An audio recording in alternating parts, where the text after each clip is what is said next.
In. I'm going to start my share again. Hopefully we don't have any technical difficulties with this. I think it was a Facebook problem. So thank you again for your patience.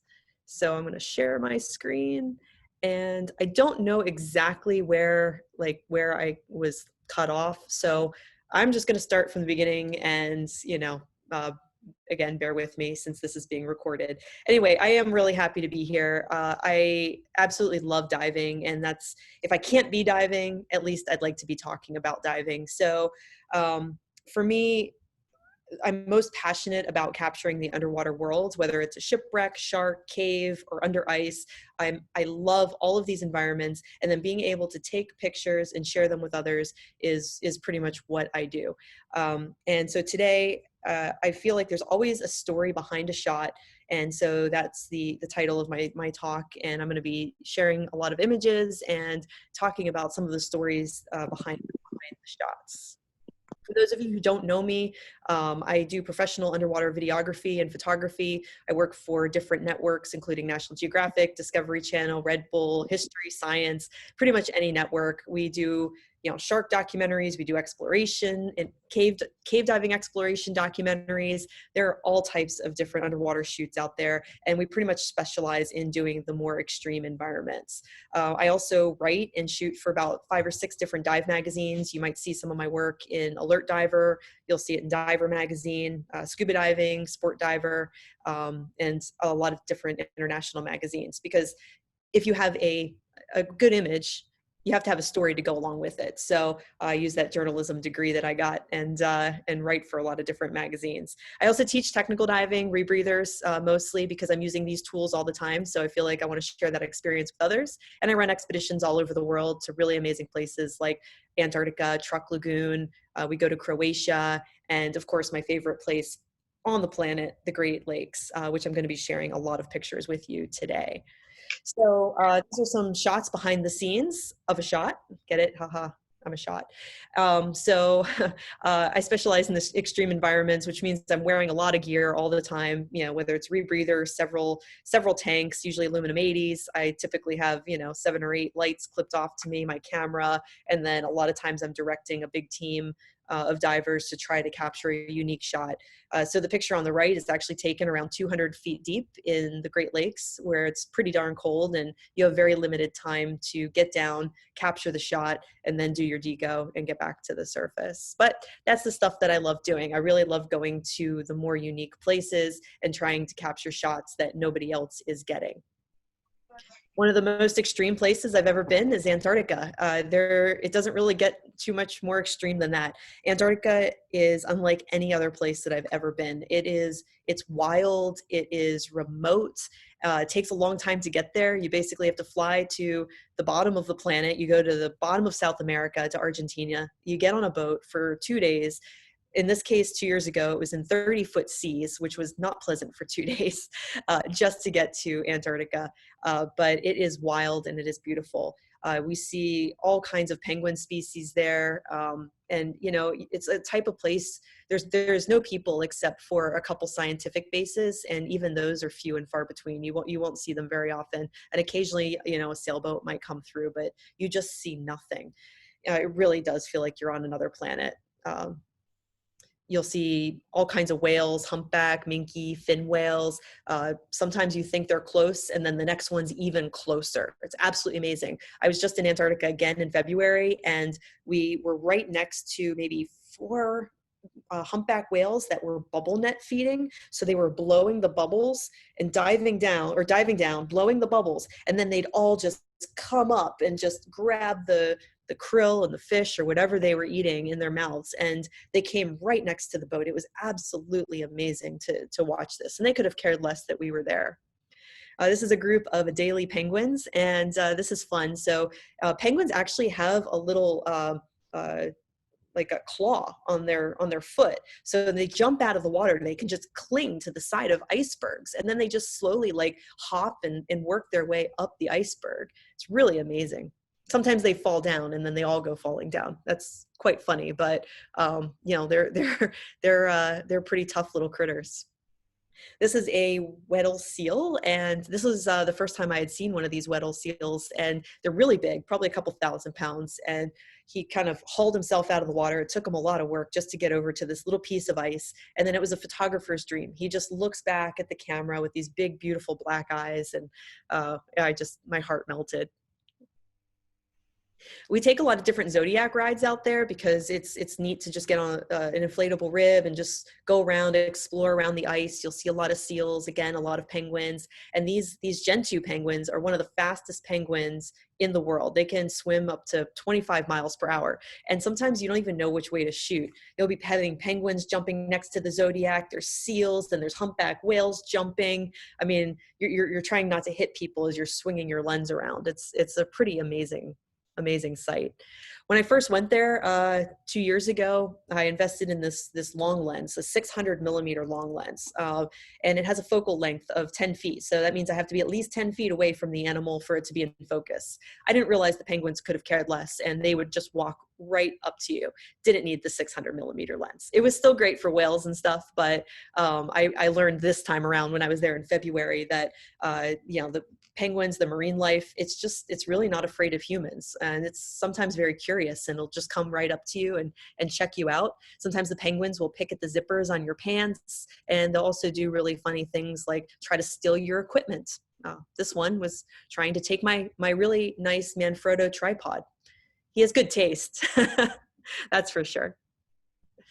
One of my favorite things to do there is also walking the beach, because you see all kinds of really amazing things at the shoreline.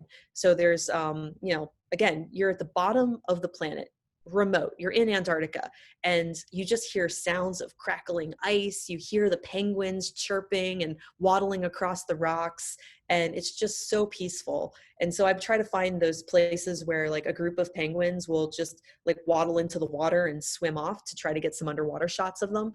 And sometimes I'm in the water for two plus hours just trying to get those specific shots. So this is a shot just kind of hanging out there, trying not to look like a leopard seal that's going to eat the penguin, and getting shots like this where they come in, and the penguins are so awkward on land, yet they get in the water and they're like torpedoes. They zip off so fast. It's really hard to capture images of them. So, I'll sit there for 2 hours and maybe only get one good image. It's a challenge.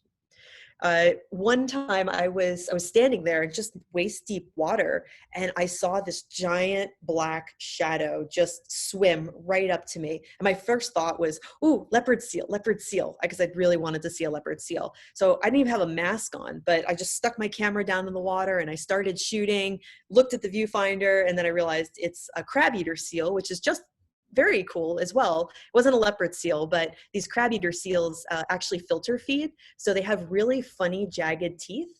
And this one came around, he smiled for me, kind of opened his mouth, and I got a really cool shot. But this is right on shore, only in maybe 3 or 4 feet of water, just up to my waist. So you see a lot of really cool things in the snorkel zone in Antarctica.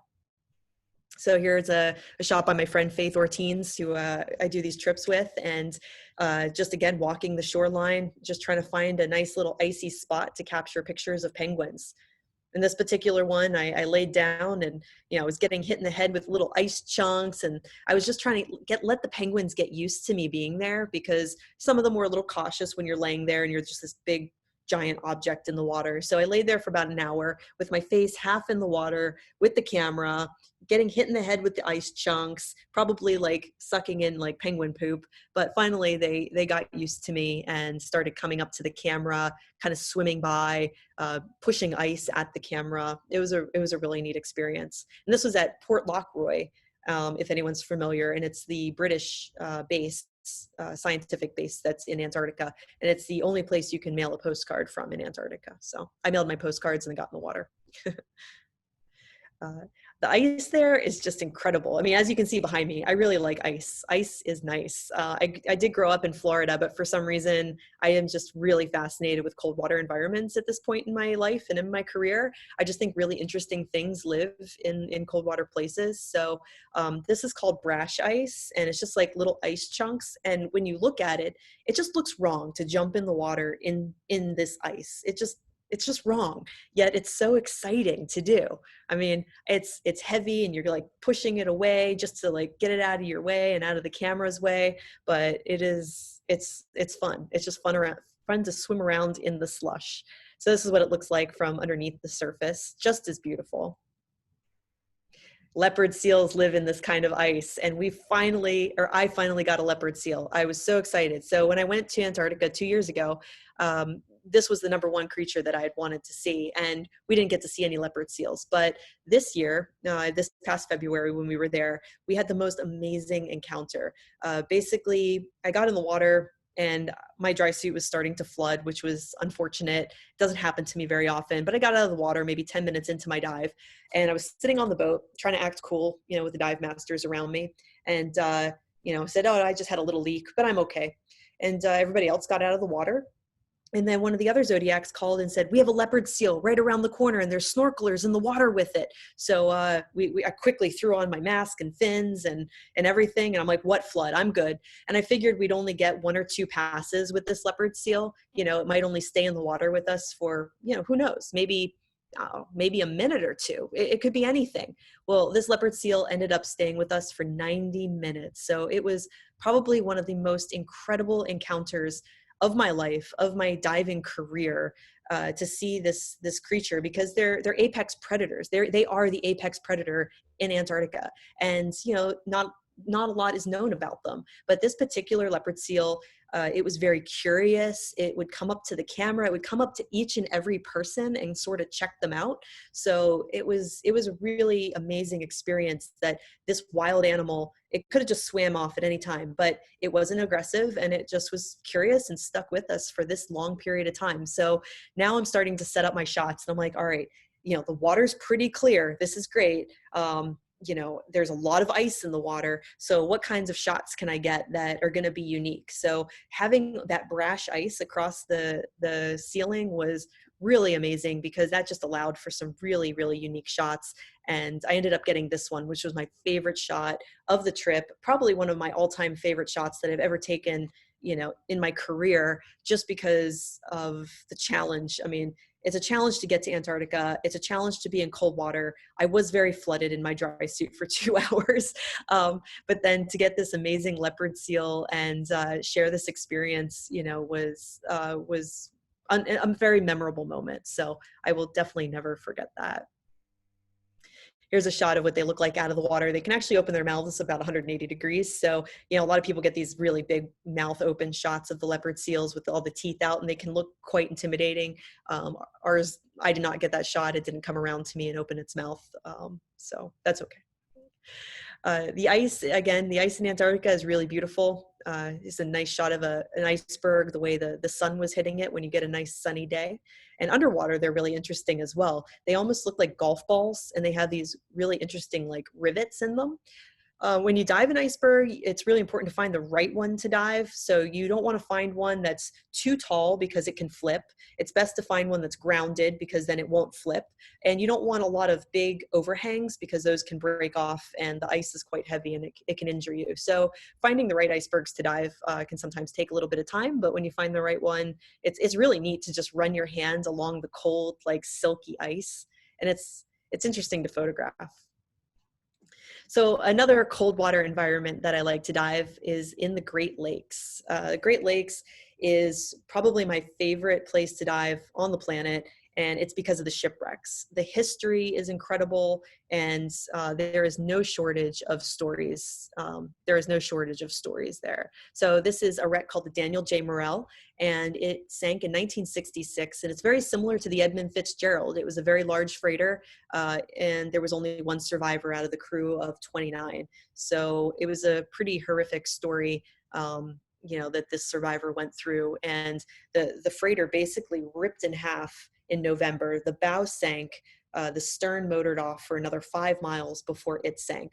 So with my photography, I tried to capture images of, people on the wrecks, because I feel like that connects us with the shipwreck and this human element of it. And to see this wreck in 160 to 200 feet of water, just looking like it's still sailing on the bottom, is a pretty impressive sight.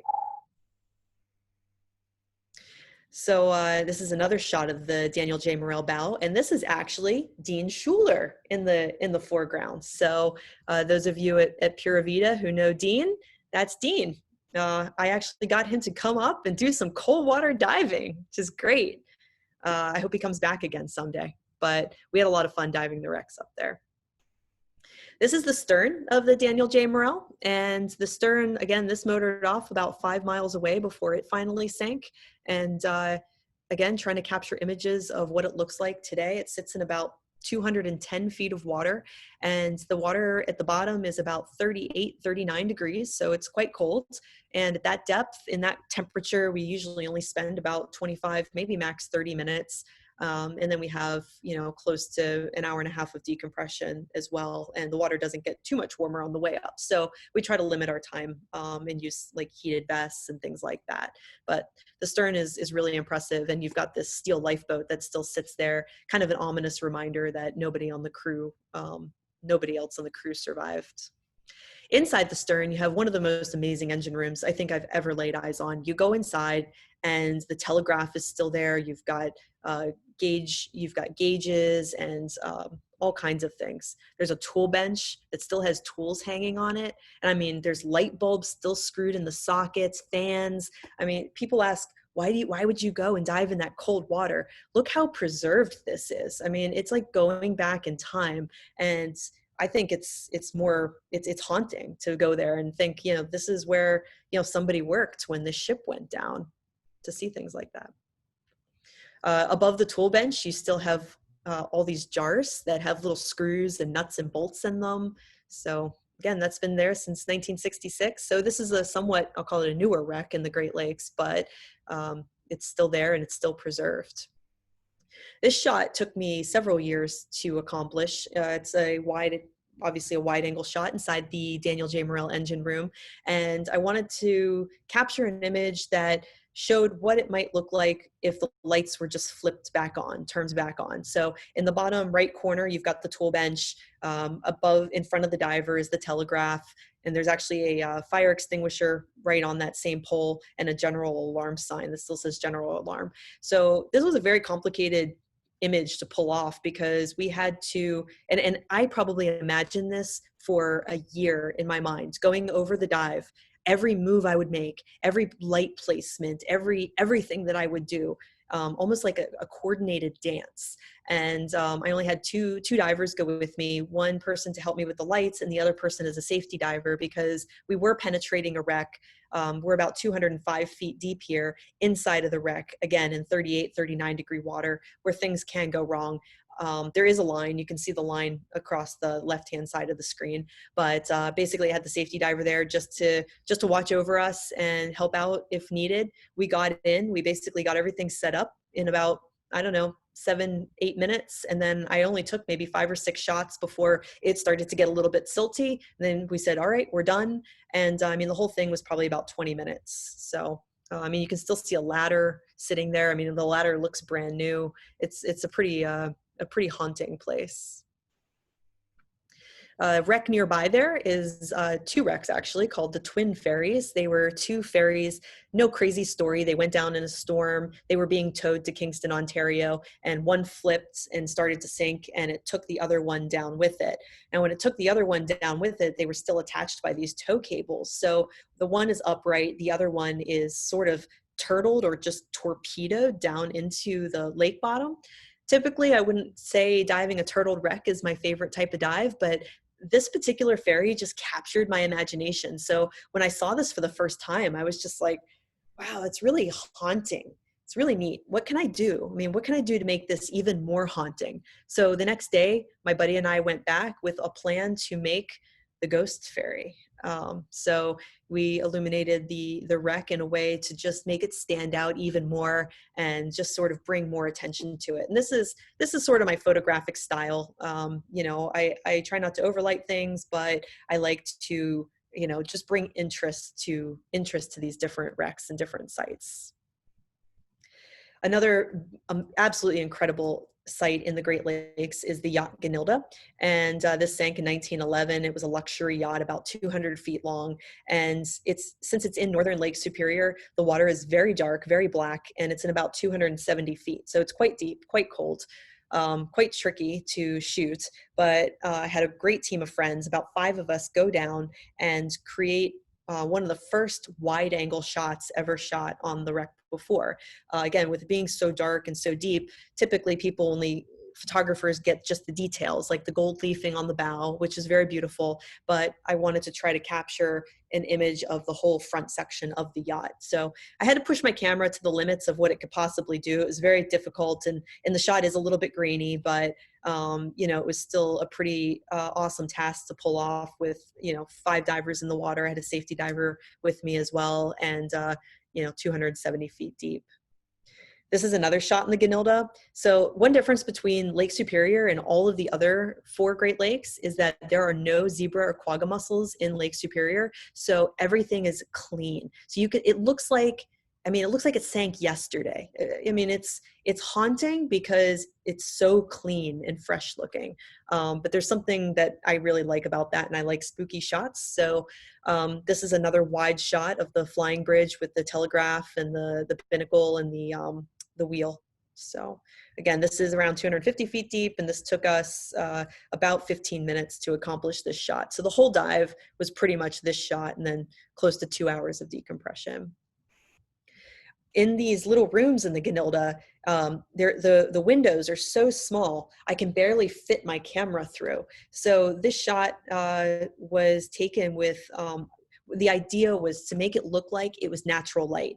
And again, this is pitch black, so there is no light down there whatsoever. Everything you see is artificial lighting. And so we had about 30,000 lumens of light that we shined through the skylight to make it look like or emulate the sun shining through the skylight to illuminate this parlor room. So it's kind of a neat idea. And there's a fireplace in there, a clock on the wall. And this is 107 years on the bottom now. And it's pretty intact and pretty beautiful to see. Also inside one of the other rooms is a piano, and the piano is what I'd wanted to see for a very, very long time. And again, the same idea here was to shine light in, to just make it look like the sun was shining through the windows and, like it was on the surface still. And the piano is very neat. You can't penetrate this wreck. It's too small and it's very delicate inside, so they really frown upon any kind of penetration. And again, even just trying to get my camera in, the windows are very, very small, so it's very difficult to try to get everything in there without silting it out. Close by to the Ginilda is another wreck called the Judge Hart, and the Hart, you can read it right on the back, says Judge Hart. It's pretty cool shipwreck identification. This wreck probably has one of the most beautiful wheelhouses of any wreck in the Great Lakes, except for the Manitou. The Manitou also has a very beautiful wheelhouse, but you look in this wheelhouse and, somewhere around 200 feet deep, and you still have frames on the wall. You've got a telegraph, a wheel. There's a pair of binoculars sitting on the table. They weren't always there. When they were probably found by divers and then placed there, but the binoculars were in the room when the wreck went down. So it's a very intact, very beautiful wheelhouse. So this is why I dive cold water. This is why I love cold water. Seeing things like this inspires me, and then it just makes me want to go out and shoot even more. It's like reaching out and touching a piece of history. There's the bell on the Judge Hart. Kind of cool. Neat to still see bells on wrecks. So this is, So the other wreck I just talked about, the Manitou. This one was a newly discovered wreck by Ken Merriman and his team 2 years ago. And I was very fortunate to get on it last year. And again, just do some of my, my personal style, put my personal style into it. But a really interesting wreck, and it just kind of comes up off the bottom. Really beautiful. My really good friend Jeff Lindsay shot this behind the scenes picture of me shooting the wreck. So I went down, and my buddy was having some issues, so I ended up just hanging out with the 2 other friends, T and Jeff. And so I set up my shot, and I was getting my pictures, and he got this really amazing behind the scenes shot. So pretty happy about that. So here's the wheelhouse. Really, really incredible. Now, what's creepy about this is take a look at this picture. All right. So the railing on the right-hand side is covered in mussels, right? Look at the railing on the left. There's no muscles on it whatsoever. Almost like somebody who's right-handed has been walking up and down the stairs. I don't know. They call them ghost ships for a reason. And that to me, it's really creepy how there's absolutely no muscles on one side of the railing, almost like, you know, somebody's just been like holding the railing and walking up and down the stairs. So, there were quite a few deaths on that wreck. You never know. There's all kinds of wrecks in the lakes, from side paddle wheelers to, you know, schooners to trains, planes, ferries. This is a really interesting a type of wreck called a whaleback freighter. There were only like 44 of them ever made. So this is the Clifton, really incredible wreck, discovered by Dave Trotter a couple years ago. And it's just interesting to see the different wrecks and how intact they are, and a lot of artifacts as well. Oh, here's another shot of Dean. We've got Dean Schuler here, diving the Dunderberg. The Dunderberg is a schooner that's over 150 years old, 150 years old. And it is sitting there. The bowsprit's intact, and it has this figurehead, this alligator figurehead on the front, which is pretty unique. You don't see a lot of figureheads on shipwrecks in the Great Lakes. I mean, they're there, but you just don't get to see them very often. So the Dunderberg's in about 130 to 150 feet of water, and to go down and see this intact bowsprit with this figurehead is really incredible. And there's two anchors still sitting on the, two woodstock anchors still sitting on the bow as well.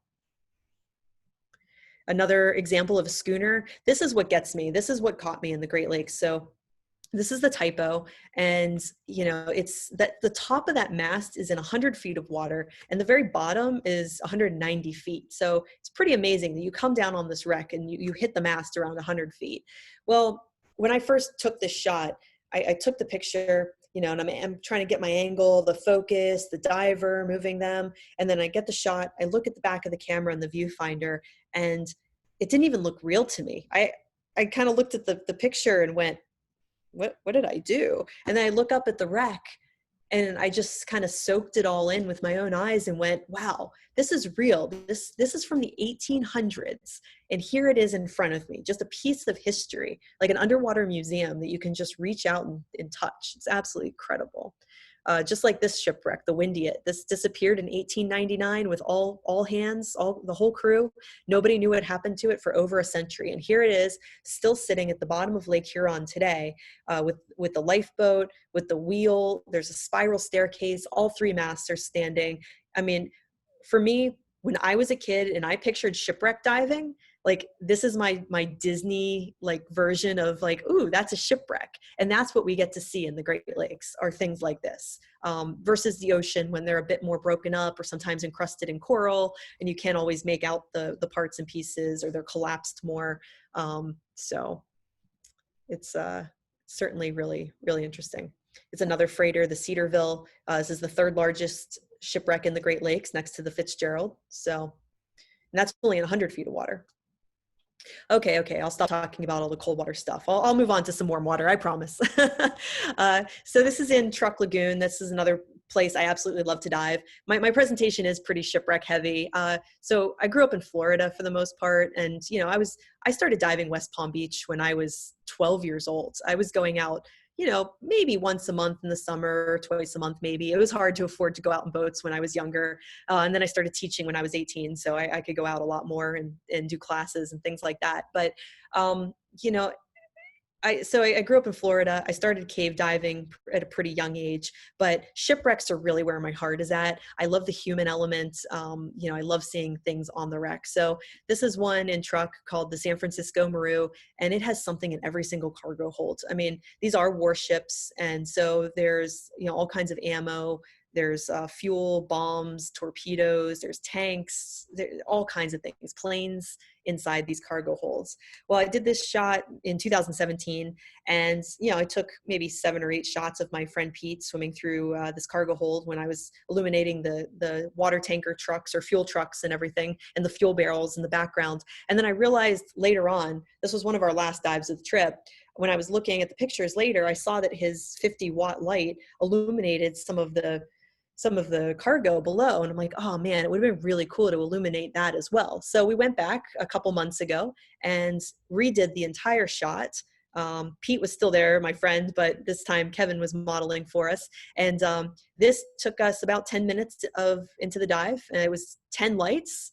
And my two friends, Rachel and Pete, are underneath underneath where I am in the next cargo hold down, helping to illuminate some of these, like, they're like little football sized bombs. I don't know the technical term of them, but these are just boxes of little bombs. So yes, I made my friends go down where the little bombs were to help me light them. They're very good friends. This is a shot I did in Truk maybe 13 years ago. It's pretty bad. It was my very first time to Truk, but I just want to show you, for any aspiring photographers out there, that you can evolve and that you can change. Now, 13 years ago, this was a pretty darn good picture for me. I think it was like on a 4 megapixel camera. So that was pretty hardcore. And 2 years ago, when I went back, I redid the same tank all over again in a completely different way. And I feel like I redeemed myself. This San Francisco Maru, amazing wreck. It has this gun on the bow, which also is absolutely stunning to shoot. Back to the engine rooms. This is only in 80 feet of water in Truk Lagoon. This is the Rio de Janeiro Maru. And this particular image took me about 45 minutes to do. And the angle is actually wrong. So the ship is laying on its port side. Nope, sorry. It's laying on its starboard side. And so this picture should actually be turned sideways. So this is not the correct angle of the picture, but it was that made it more challenging to shoot, because you go in there and you're trying to see it. It's dark. You're trying not to silt it up. So it was just my friend Pete and I handed him my camera, and I just went to town for about 40 minutes trying to figure out how to light it. And then when I was done, he gave me the camera back. I got some shots, and then got shots of him coming through. So sometimes it can take a while to create an image, but if you want something special, it's worth putting in the time. Sometimes I won't see any more than one room inside of a wreck or one part of a wreck, because I'm just going after one particular shot. So I don't swim around a whole lot sometimes. It's a shot from Croatia. I was just there last year, and this B-17 Flying Fortress was a really interesting plane to shoot. It's very intact. So that was a really cool thing.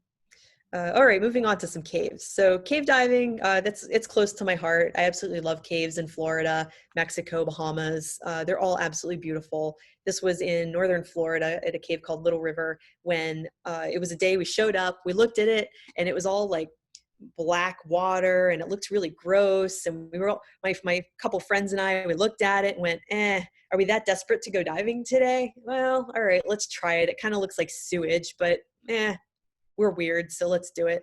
And so we get all geared up, we get in the water, and then it was like going through a portal. As soon as we got into the cave, the water just was crystal clear, and you turned around and it looked like fire and flames just like smoldering. It was a really, really interesting day at Little River. So that tannic, when that tannic river water mixes with the spring water, it can create all kinds of colors, and it's absolutely beautiful. You do typically see this at Ginny Springs pretty often, but you don't usually see it at Little River as often. So this is a shot inside the cave. Again, pitch black environment. So, it takes a little time, a little challenge to light, but for me, I like the challenge, and, it's fun to try to stretch your creativity and show these places off underwater.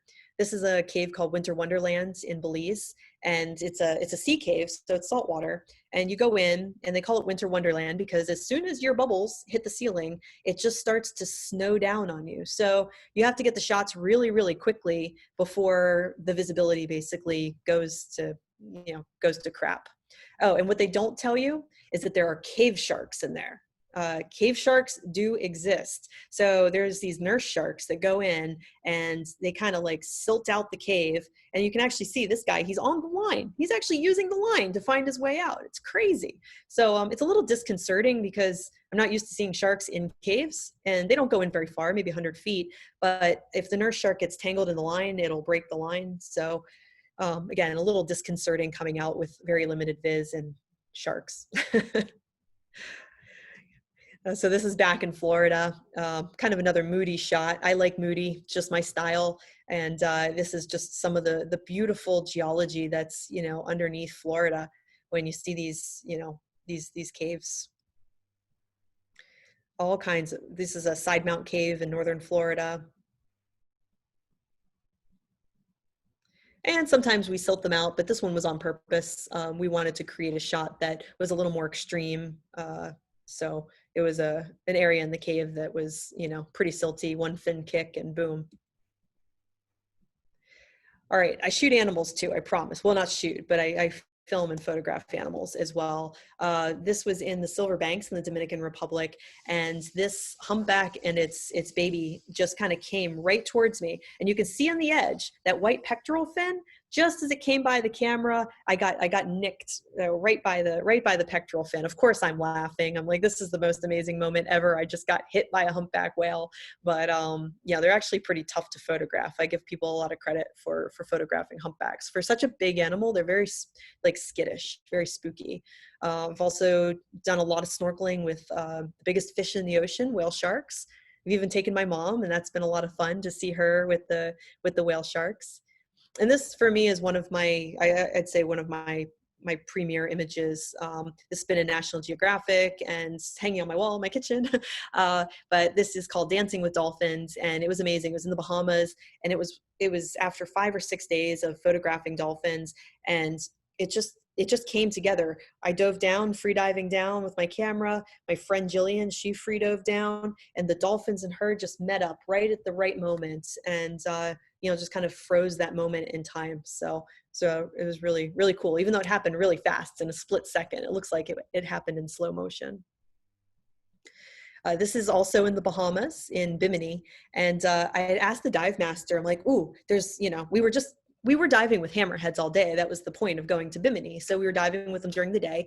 And then the sun was setting, and I said, oh, can I get in the water with them? I'd really love to get some over-under shots with, the sunset and the sharks. And they were like, no, we don't want you in the water. So I said, all right, well, do you mind if I just hang off the back of the boat? And they said, yeah, we don't care about that. So I wasn't even in the water when I took this picture. I was just on my stomach, dangling off the back of the boat, hoping that the sharks were coming somewhat close enough that my strobes would hit them, and trying to get the sunset as well. So see, you don't even need to get in the water to be an underwater photographer.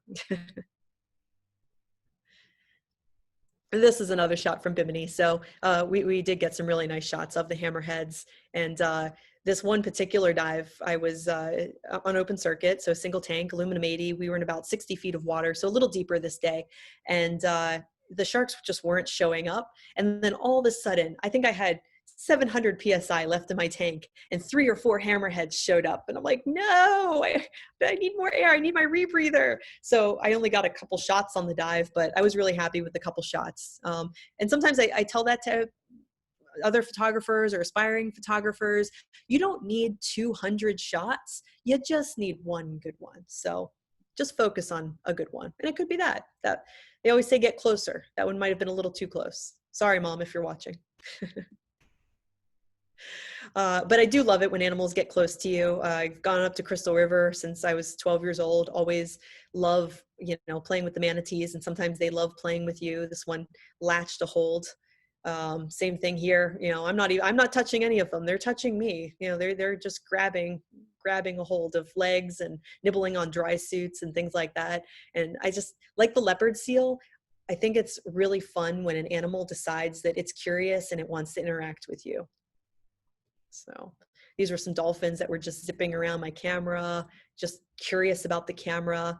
This is in British Columbia, where these stellar sea lions, they're chewing on you. They're chewing on your your legs, your ankles. And this is probably one of my favorite selfies ever, just because, here I am, and here's a stellar sea lion, hey, what's up? What are we doing?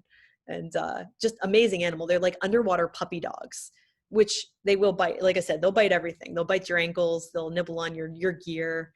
They'll even try to pick you up by the head. Don't worry, it didn't hurt. It's okay. This is one of my proudest moments. It's been made into a GIF. So anyway, I guess just to finish up, for me, diving's taken me to some of the most amazing places, places that I never would have imagined it could take me, places that were on my personal wish list, and then other places that, I never thought I'd go to, like Antarctica. and I've fallen in love with these environments. So I encourage you to keep exploring, keep traveling, get back in the water as soon as you can. And, this year might not be the year of travel for most of us, but you know what? Local diving is awesome. No matter where you live, local diving is some of the best diving that you can do, because you're underwater, you're supporting your local dive shops, and you'll find really great things in your backyard. It might not be Fiji or the places that you dream of, but there's really amazing shipwrecks, there's amazing marine life, and good people to hang out with as well. So anyway, so if anyone would like to follow, any of my work, I have a Facebook account, Liquid Productions. I also have Instagram, which I post a lot on Instagram. So it's just my name, Becky_Kagan_Schott on Instagram. And if you'd like to visit my website, it's liquidproductions.com. So you can check out more images there as well. So I'd love to take any questions if anybody has any. Oh, I see a whole chat of a whole, okay, let's see. So questions, Winter Wonderland, where is that again? Winter Wonderland Cave is in Belize. So it's a sea cave, and you actually need a boat. Belize Diving Center will take you there, and it's maybe 15 minutes. And the cave entrance starts in about 10, 15 feet of water and opens into this amazing white, beautiful cave, mostly side mounts. So definitely want to be side mounts. Let's see, are there any other questions? Not that I see. Love the lighting. Thank you. Appreciate that. The lighting is what I'm most proud of. It's taken me a lot of years, and I kind of attribute that to starting out by shooting in the dark. I literally started shooting in the dark in caves. So, it was challenging to say the least, but I try to apply those skills that I learned to my wreck photography and bringing wrecks to life, because wrecks, they all have a story to tell. They're really interesting, and there's more to do. There's more to dive.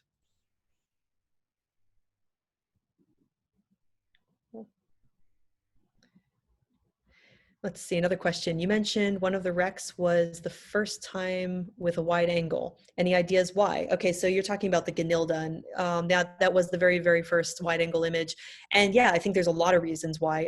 Technology is probably a big part of it. In the last, probably, I think the wreck's only been dived since the late 70s or maybe early 80s. I don't know exactly my time there, but equipment has evolved so much. Cameras have gotten better. Lighting has definitely gotten better. The use of rebreathers, where we're able to dive mixed gases and stay down longer. When people first started diving that wreck, they were on air, probably zonked out of their mind in that cold, dark water, and then, had limited time, and the camera capabilities and the lighting capabilities just weren't there. So, it's still hard to do now, even with the equipment that we have. But again, I think a lot of people just focus on the details. They get on the wreck, and then it's dark and kind of creepy, so they stay on the wreck. And I didn't know if it would work, so I just said, let's try this. Let's experiment. Let's try for a wide shot. Let's do something different. Maybe it'll work, maybe it won't work. And, mostly worked. How many underwater helpers do I have with me on photo shoots? It really depends on the shoot. I've had up to usually no more than 5 people, because it gets a little challenging to coordinate if it's more than 5 people. But a lot of the deep stuff in caves, I do take a safety diver with me, so I'll include them in the group as well, just because I want somebody with me. I've been in caves where I've been left or miscommunications have happened, so I like to have a buddy with me at all times. So a lot of times there's a person just right behind me hanging out, there in case I need to hand off a camera. But as far as the shoots go, usually anywhere between 1 to 5 people can help me out on a shoot. And a lot of times, sometimes I'm doing it by myself. I'm like, I'll take down, everything down, maybe I'll light everything, and then just get somebody to help me swim through the shot. So it all depends. What's a good small camera? Larry asks. So Larry, it depends. I guess it depends on your price range. There's a lot of good cameras out there nowadays. I mean, obviously you've got GoPros. I prefer the GoPro over the Paralens. I think it has a little bit of better quality. But I mean, there's also, if you're looking for like really high-end point and shoots, the RX 100 series, I think they're up to like an 8 now. It's not a very inexpensive camera, but it's a very good camera. So depends. A lot of cameras are really good these days, and you just have to do your research. Any camera recommendations for an underwater photographer? From Dave. Again, Dave, you just kind of have to do your research, and honestly, you start out with what's your budget? What do you want to spend? Because you're going to need a camera, lighting. You could spend anywhere from a couple, $500, $800, all the way to $15,000. It depends. I mean, a lot of people start with the GoPros or Sea Life cameras, CNC cameras, and then kind of work their way up to like a point and shoot. Again, I really like the RX 100s in a fantasy line housing. Those are pretty nice. And, then you kind of move up to DSLR cameras that you can change lenses out on. Let's see. What camera wide angle lens did you use in the engine room that was sideways? Awesome shot. Thank you. Thank you. I appreciate that. So that was a 15 millimeter fisheye lens on the Rio De Janeiro Maru, the wreck that you're talking about that was sideways. So it was a fisheye lens, and I was pretty much smushed against the back wall just in order to get, even more into the frame. How do I manage shooting in really cold water?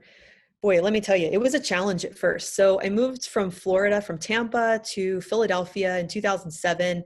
And so that's pretty much when I started doing my cold water diving. And some of the first cold water stuff that I was doing was only 50 degrees. I say only, but to me, that was Arctic. And I wasn't dressing appropriately. I still had wet gloves. I think the secret to cold water diving is just dressing appropriately. It's like going outside in the wintertime up north. If you're not wearing layers, an appropriate hat and gloves, you're going to be cold. So I found, wearing the appropriate layers, usually like Fourth Element undergarments have been really great, or a Light Monkey heated vest now really helps. But even then, I only started diving the heated vest a couple years ago. So layering really helps. And then I love dry gloves. Honestly, I feel like I have more dexterity. I can feel all my camera buttons. I can still feel my rebreather buttons and everything. So dry gloves are a huge help. I hate having wet, cold hands. To me, that's the end of the dive. I'm done. For the most part, the only part of my face that's ever exposed is like this much of my cheeks, like in between the mask and the hood. And once that goes numb, after 20 minutes, you're good.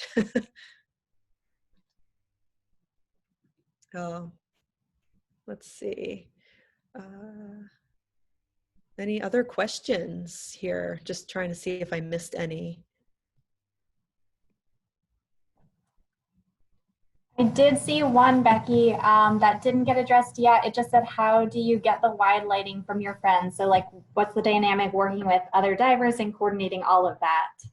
Oh, I see that one now from Nona. Sorry about that, Nona.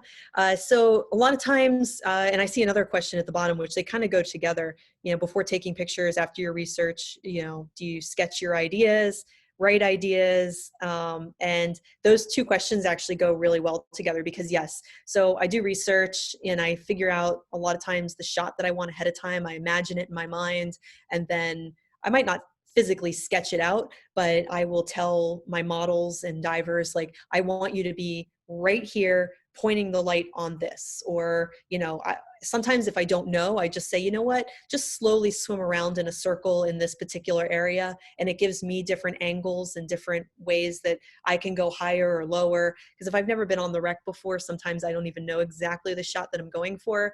But if I've dived with a person enough, usually after a couple minutes, they'll look up and I can give them a hand signal, like come up or move back, shine your light downwards. Again, using the rebreather, I can holler at people, or maybe not yell, but I can say yoo-hoo, yoo-hoo, and underwater that really travels nicely. So that gets their attention and they'll look at me and I can give them hand signals. And if it's dark, I just point my camera lights down and I can give them hand signals in the camera lights. So yeah, it's challenging working with a team. So more people, obviously harder because there's more dynamic going on there. Everybody has to be in their correct place and position, and that can screw up a shot really easily if people aren't in the right place or pointing the lights in the right direction. So how much time is spent on editing? That's a great question. So I prefer to try to get the shot as best as I can when I'm there, when I'm in the moment. And I would rather spend a little extra time tweaking some lighting or tweaking a model's position or my angle or my camera settings and try to nail the shot pretty darn close than spend a whole lot of time in editing later. I usually don't spend any more than 5 minutes editing a photo. If I have to spend more than 5 minutes, it has to be for a really good reason. It has to either be something amazing that, you know, I didn't capture right in the first place and I have to fix it. But typically I just do like a little bit of enhancing, you know, sometimes some dehazing and remove any like particulate or things like that from the water. But I don't like to spend a whole lot of time editing photos. So try to get it right. If you're there, if you're shooting and you see, you know, look at the picture that you've taken, take a couple pictures, look at the back of the viewfinder and go, wow, you know what? That's a little overexposed. I'm going to adjust my aperture. Okay. Adjust your aperture. Take another couple shots. Look at it. Oh, it's still overexposed. Adjust it again. It's better to try to get it right, you know, as close as you can in the first place versus spending a ton of time editing later. In my humble opinion. You can do a lot in Lightroom and Photoshop, but best to try to get it in the moment. Cool. Any other questions?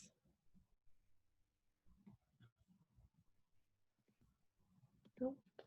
Cool. Well, thanks so much for joining me, everybody. Sorry for the technical difficulties in the beginning. Thank you so much, Becky. That was a fantastic presentation. I mean, the photos were phenomenal. Do you guys, oh, I see a couple more questions coming through if you have a few more minutes. Okay. Oh. Am I using Lightroom for archiving? No, actually I'm not. I just use Photoshop, but that's obviously not for archiving. I make folders on my desktop, and I obviously have a lot of hard drives. So I make a folder with the date and the name of the location, and I just edit straight out of that folder. And then I've got hard drives at home, like an NAS system set up that everything gets dumped off to. So lots and lots of backups, but no. Cool. All right, you're welcome, everyone. Thanks so much for coming and tuning in, and sorry for the technical difficulties, but I'm glad we got this to work, and this was fun. Well, thank you so much. It's been our privilege to have you join us. Definitely thanks to everybody for hanging in there with us as we figured it out. And then we will have the full presentation recorded, and we'll get that up on Facebook. And we'll, of course, tag Becky and Liquid Productions in that. So just keep your eyes open for those. If you guys are ready to go diving, then we've got boats going every single day. We're back in the water down here. So if you're ready, we're ready to have you join us. And we definitely look forward to being underwater. And again, thank you so much, Becky. And thanks to everybody for joining us. You're welcome. Have a good night.